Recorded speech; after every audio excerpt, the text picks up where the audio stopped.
अस्सलाम वालेकुम स्टूडेंट्स। आज हम क्लास 7th का first unit which is unit number 17।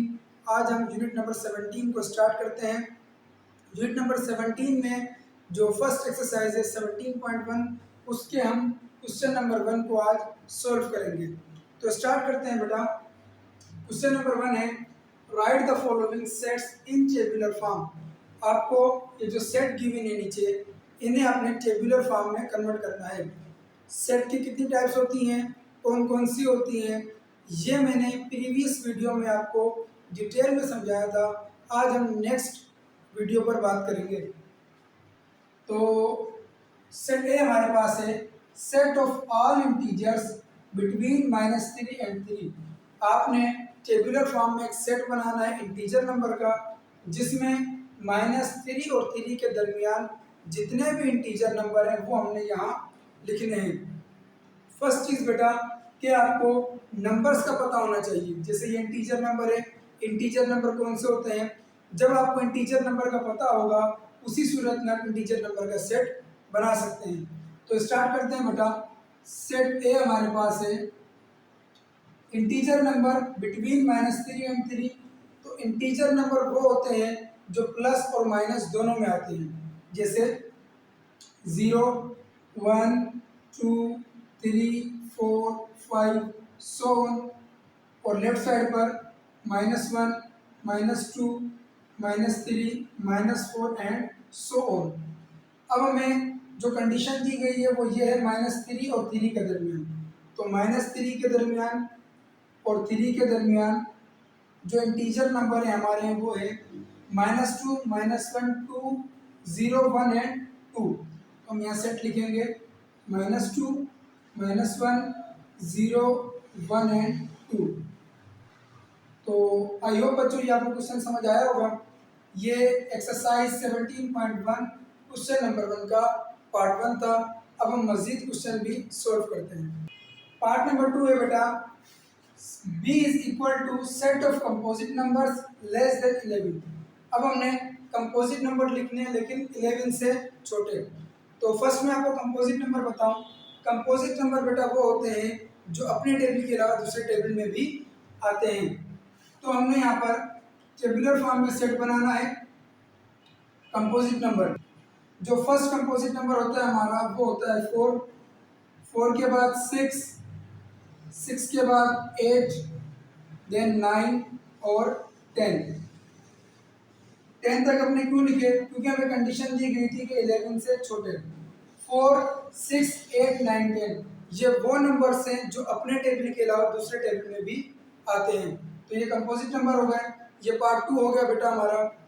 Part number 3 बेटा x such that x belongs to p belongs to prime number और 5 से बड़े, 13 और 13 से छोटे। ये जो सैम्पल है बेटा ग्रेटर देन और लेस देन, इसे भी मैंने प्रीवियस वीडियो में बहुत डिटेल में समझाया है। तो अगर आपको सैम्पल नहीं आते तो फर्स्ट में आप वो वीडियो देखें, देन इस क्वेश्चन की तरफ आए। ये प्राइम नंबर का सेट है जिसमें 5 से बड़े और 13 से छोटे एलिमेंट है। तो हम यहाँ लिखते हैं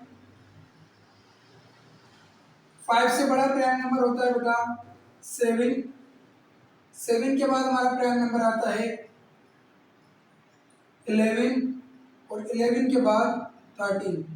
ये हमारे प्राइम नंबर हैं। प्राइम नंबर वो होते हैं जो अपने टेबल के अलावा दूसरे टेबल में नहीं आते। जैसे 5 के बाद 7 है, 6 हमने क्यों नहीं लिखा, क्योंकि 6 एक कंपोजिट नंबर है, वो 2 के टेबल में भी आता है और 3 के टेबल में भी आता है। सेम इसी तरह 7, 11 और 13 ये अपने टेबल के अलावा दूसरे टेबल में नहीं आते सिवाय 1 के। अब यहाँ पर नीचे इक्वल देन की सैंपल थी तो इसका मतलब था कि 13 और 13 से छोटे।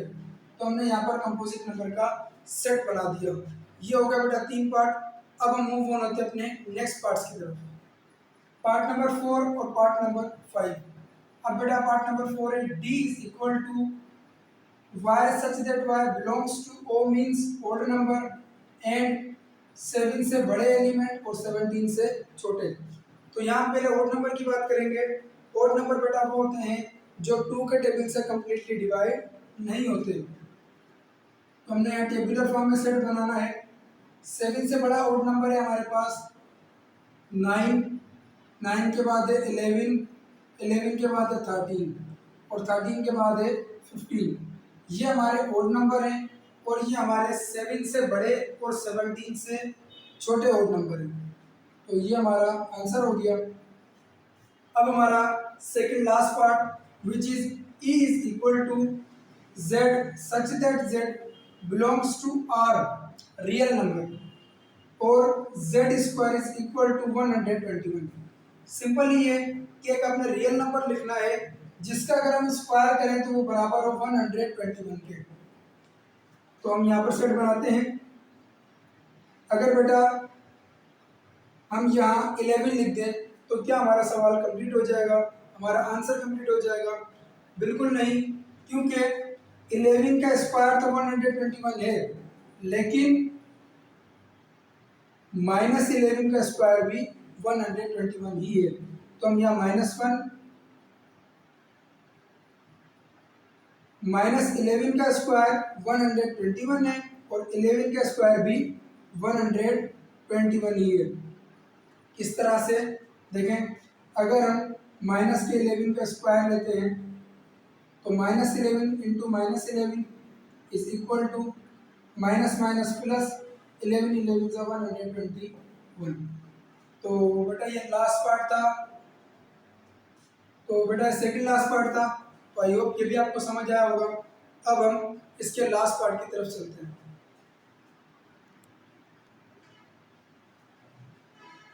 लास्ट पार्ट बेटा which is F is equal to P such that P belongs to Q।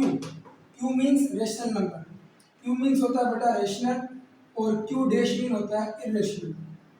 ये Q है तो रेशनल नंबर और P square is equal to -1। तो फर्स्ट में तो हम सेट लिखते हैं। अब बेटा ऐसा कोई भी नंबर जिसका हम स्क्वायर लें तो वो -1 के इक्वल हो। अगर मैं आपसे पूछता हूँ कि ऐसा कोई नंबर जिसका हम स्क्वायर करें तो -1 के बराबर हो, तो आप बोलोगे जी सर बिल्कुल आयोटा है ना। आयोटा का स्क्वायर जो होता है वो बराबर होता है -1 के।